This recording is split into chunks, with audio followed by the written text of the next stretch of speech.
ओम इदं नमः ऋषिभ्यः पूर्वजेभ्यः पूर्वेभ्यः पथिकृतभ्यः। आज वाल्मीकि रामायण का जो अरण्य कांड है, ऋषियों का वहाँ इतना आवागमन था, वहाँ ऋषियों का तप व तपोबल था। ऋषि मुनि वहाँ तपस्या करते थे। उस तपोभूमि में, अरण्य कांड में, एक शरभंग ऋषि नाम के मुनि हुए हैं, तपस्वी हुए हैं, जिनका तपोबल शीर्ष पर पहुंच गया था। और अरण्य कांड के इस पंचम सर्ग का यह वर्णन है, जब जो विराध था दैत्य, उस विराध दैत्य को राम ने संहार किया। और उसके संहार के बाद सीता को राम ने हृदय से लगा लिया। चूँकि सीता को भी पकड़ रखा था, राम को भी, लक्ष्मण को भी। ऐसा भयंकर वह विराध नाम का वह शापित राक्षस था और कुबेर से वह शापित था। तो विराध की मुक्ति के बाद, विराध का जब उन्होंने वध किया, तो उस वध के बाद राम ने सीता को हृदय से लगाकर और भावुक हो गए, विह्वल हो गए। चूँकि अति भयंकर था, सीता डरी हुई थी। सीता बार बार कह रही थी कि तुम मुझे खा लो और इन दोनों कुमारों को छोड़ दो। तो इस घटना के बाद राम ने शरभंग ऋषि के आश्रम में जाने की बात की और कहा कि मैं शरभंग ऋषि के आश्रम में जाकर उनका दर्शन करता हूँ, क्योंकि ऋषियों का दर्शन ही अपने आप में पुण्य होता है। और इस प्रकार से बिना पुण्य से ऋषियों का दर्शन भी दुर्लभ है। तो राम का शरभंग ऋषि जो थे, उनके तपोबल को देखने के लिए और सुना भी था, उनके सुनने के लिए, उनसे आशीर्वाद प्राप्त करने के लिए शरभंग मुनि उनके आश्रम के पास जब गए, तो उन्होंने देखा कि आकाश मार्ग में रथ पर स्वयं शतक्रतु जो हैं, जो इंद्र हैं, जो शचीपति हैं, जो जयंत के पिता हैं, ऐसे इंद्र देवताओं के साथ, ऋषियों के साथ और गंधर्वों के साथ वहाँ पर एकत्रित थे। और वे शरभंग ऋषि के तपस्या का जो अब अंत होने वाला था, तपोबल इतना प्रभावशाली हो गया था, तपोबल इतना शीर्ष पर पहुंच गया था कि उनको लेने के लिए स्वयं इंद्र देवताओं के साथ ब्रह्मलोक ले जाने के लिए वहाँ आए हैं। आश्चर्य की बात तो यह है कि शरभंग ऋषि ने सीधे सीधे मना कर दिया इंद्र को कि मैं इस समय ब्रह्मलोक में नहीं जाऊंगा, क्योंकि मेरे आश्रम में अभी अभी राम आने वाले हैं। उन्होंने अपने तपोबल से, अपनी दिव्य चक्षु से देख लिया था कि राम मेरे आश्रम में आ रहे हैं। और इतने बड़े देवताओं का जो वहाँ समूह था, इतना बड़ा समूह था, इंद्रादि देवताओं का, ऋषियों का, मुनियों का, गंधर्वों का, उनके साथ इंद्र उन्हें स्वयं लेने के लिए आए हुए हैं। तो शरभंग ऋषि किस प्रकार से तपोबल से वे शीर्ष पर पहुँचे हुए थे, तुंग श्रृंग पर पहुँचे हुए थे तपश्चर्या के, और स्वयं इंद्र देवताओं के साथ उन्हें ब्रह्मलोक ले जाने के लिए आए हुए हैं, लेकिन उन्होंने सीधे सीधे मना कर दिया। शरभंग ऋषि ने कहा कि मेरे आश्रम में स्वयं रामभद्र आ रहे हैं, और रामभद्र स्वयं विष्णु के अवतार हैं, और लक्ष्मी के अवतार जो हैं, लक्ष्मी रूप में जो अवतरित हैं, जनक नंदिनी स्वयं सीता हैं, और शेषावतार लक्ष्मण, ये तीनों मेरे आश्रम में आ रहे हैं। तो हे इंद्र, मैं इस समय आपके साथ ब्रह्मलोक में नहीं जाऊंगा, और पहले राम का दर्शन करूंगा मैं अपने आश्रम में, और उसके बाद ही मैं यहाँ से जाऊंगा ब्रह्मलोक। तो इस प्रकार से राम की महिमा किस प्रकार से प्रकारांतर से शरभंग ऋषि कह रहे हैं कि मैं आपके साथ ब्रह्मलोक नहीं जाऊंगा, ब्रह्मलोक को भी नकार दिया। पहले मैं राम का दर्शन करूंगा, उसके बाद मैं आपके ब्रह्मलोक जाऊंगा। तो इस प्रकार से विराध को का वध करने के बाद राम शरभंग ऋषि के आश्रम के पास जाते हैं और उन्होंने राम ने कहा कि हे लखन, हे सुमित्रानंदन, तुम यहीं पर ठहरो। और चूंकि कंटकाकीर्ण मार्ग था, वह वन भी ऐसा ही था, राक्षसों से भरा हुआ था। और विराट के आतंक को अभी अभी देखा है, उन्होंने फैलाया हुआ था, सीता को अपने कब्जे में लिया हुआ था, कहता था तुम लोगों का मैं खून पी जाऊंगा। तो इस प्रकार से सीता को उन्होंने आलिंगन किया और ढाढ़स बंधाया कि आप चिंता मत करें, विराध का जो भय था अब वह समाप्त हो चुका है, उसका वध हो चुका है। और इसके बाद कहते हैं कि हम लोग महातपस्वी तपोधन जो हैं वो उन शरभंग ऋषि के हम लोग आश्रम में जाएंगे और आश्रम की ओर हम चलते हैं और उनका दर्शन करेंगे, दर्शन का लाभ उठाएंगे, पुण्य के भागी होंगे। तो वहाँ देखा, राम ने देखा कि आकाश मार्ग में एक रथ खड़ा है। चूँकि पृथ्वी पर देवलोक स्पर्श नहीं करते हैं, तो देवलोक स्पर्श नहीं करते हैं, इसीलिए इंद्र पृथ्वी से ऊपर ही उठे हुए थे और अपने रथ में बैठे थे। और उनके रथ में हरे हरे जो घोड़े हैं उसमें लगे हुए थे। ऐसे देवताओं से घिरे हुए, ऋषियों से घिरे हुए, मुनियों से घिरे हुए, मंत्रोच्चार करते हुए, और वो इंद्र जो थे उन देवताओं से, ऋषि मुनियों से, और जितने भी गंधर्व थे, वो सिद्धगण थे, महर्षिगण थे, उन सब से घिरे हुए वहाँ थे। और वो लेने के लिए, ब्रह्मलोक ले जाने के लिए आए हुए हैं शरभंग ऋषि को। तो इस प्रकार से उन्होंने देखा कि मैं कहा कि हे लखन, तुम यहीं रहो जानकी के पास, और मैं देखता हूँ कि इस रथ पर हैं कौन। तो साफ साफ देखा कि उन्होंने जो शतक्रतु थे, जिन्होंने 100 यज्ञ किया था, ऐसे शचीपति जो थे इंद्र, जो वासव थे, जो जयंत के पिता थे, वे स्वयं देवराज इंद्र वहाँ विराजमान हैं, देवताओं से घिरे हुए हैं। और कहते हैं कि हे लखन, जैसा कि मैंने इंद्र के विषय में सुना था, उसी तरह मैं देख रहा हूँ। इनके घोड़े भी एक दिव्य हैं, हरे रंग के घोड़े हैं इसमें। तो इस प्रकार से हम इंद्र के लिए जो सुनते थे, इंद्र के विषय में जो कहा जाता था, उसी तरह का सारा दृश्य हमें यहाँ दिखाई दे रहा है और उसी तरह से ये विराजमान है। तो हे लक्ष्मण, इन सबके हृदय में अग्नि के समान तेज होते हैं, ये राम सिंह लक्ष्मण को बता रहे हैं। और ये सब 25 वर्ष के युवक जो होते हैं उस अवस्था में भी रूप धारण कर लेते हैं। इनका दर्शन कितना सुंदर है, इस सुंदर दृश्य को देखो हे लक्ष्मण। जब तक मैं बैठे हुए तेजस्वी पुरुष को देख नहीं लेता हूँ, उस इंद्र को, तब तक तुम यहीं ठहरो।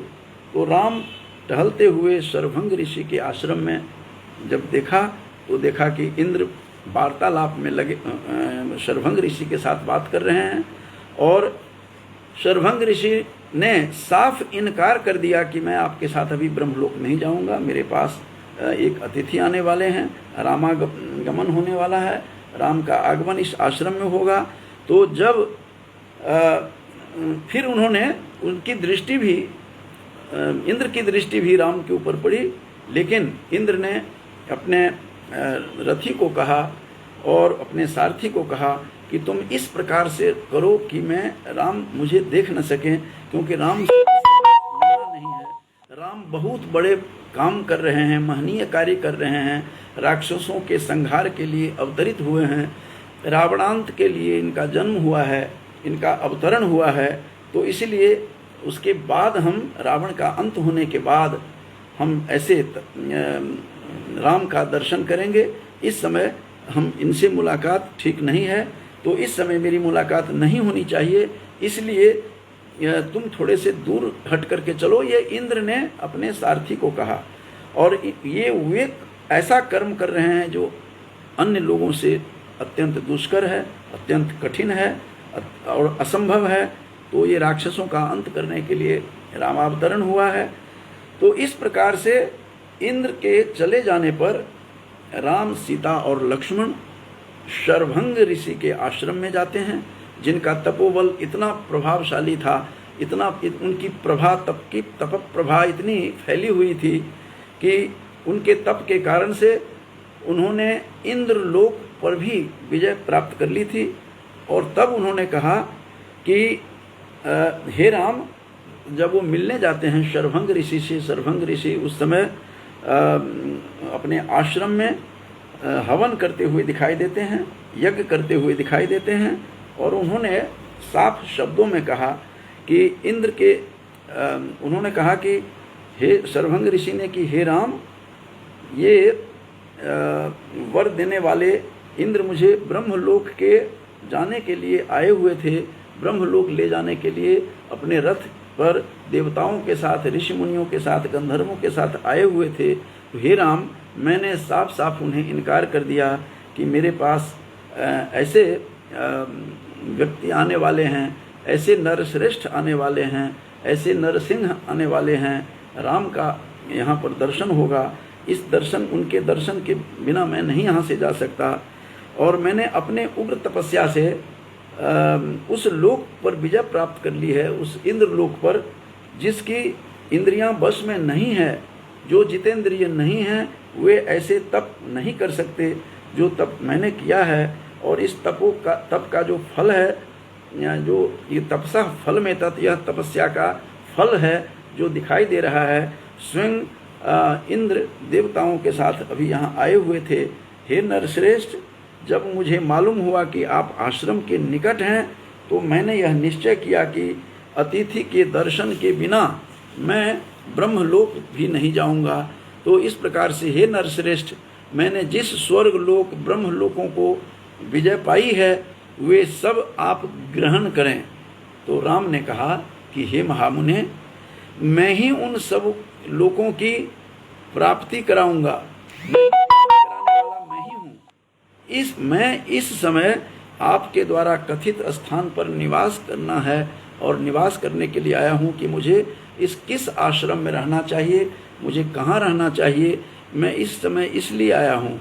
लेकिन जिन ब्रह्मलोक की विजय प्राप्ति के विषय में, हे शरभंग ऋषि, हे महामुनि, हे महातपस्वी, हे तपोधन, आप जिसके लिए कह रहे हैं वो तो उसकी प्राप्ति तो मैं ही कराऊंगा। तो हे नरश्रेष्ठ, कुछ देर यहीं ठहरिए। तब शरभंग ऋषि ने कहा, शरभंग ऋषि ने राम को इशारा भी किया कि आप सुतीक्ष्ण नाम के जो मुनि हैं वो यहाँ रहते हैं और वे ही आपके कल्याण का प्रबंध करेंगे, आपके रहने का प्रबंध करेंगे। तो सुतीक्ष्ण जो ऋषि थे, मुनि थे, उनका भी दर्शन होगा राम का इसके बाद। तो कहते हैं, हे नरश्रेष्ठ, कुछ देर तक मेरे पास यहीं ठहरिए। हे राम, मैं आत्म त्याग कर रहा हूँ, मैं इस शरीर का त्याग कर रहा हूँ। तो इस शरीर के त्याग से पूर्व आप यहीं पर रहिए। और एक यज्ञ जो हवन था उसमें सब कुछ व्यवस्था की उन्होंने, अग्नि की व्यवस्था की। और देखा कि और ये भी कहा शरभंग ऋषि ने राम को कि आप मेरी ही ओर देखते रहिए अभी, क्योंकि मेरा अभी प्रयाण का समय है, मैं यहाँ से अब ब्रह्मलोक जा रहा हूँ और आपके देखते देखते ही मैं जाना चाहता हूँ, आप मेरी ओर दृष्टि डाले रखें, इस प्रकार रहें। इस प्रकार शरभंग मुनि ने अग्नि की स्थापना की करके, और उस अग्नि में मंत्रोच्चार हो रहा था, वहाँ वेदध्वनि हो रही थी और अग्नि में वह प्रविष्ट हो जाते हैं शरभंग ऋषि। इस प्रकार महात्मा के रोम, केश, जीर्ण, त्वचा, हड्डी, मांस, रक्त सबको जला करके नष्ट कर दिया उस अग्नि ने, क्योंकि ब्रह्मलोक जाना था। उस अग्नि से ऊपर उठकर वह शोभा पा रहे थे और वे तेजस्वी कुमार के रूप में प्रकट हुए, उसी से अग्नि से कुमार के रूप में प्रकट होते हैं। वे पुनः ब्रह्मलोक चले गए शरभंग ऋषि। वे ब्रह्मलोक में जाकर के अपने पार्षदों के सहित ब्रह्मलोक का दर्शन किया।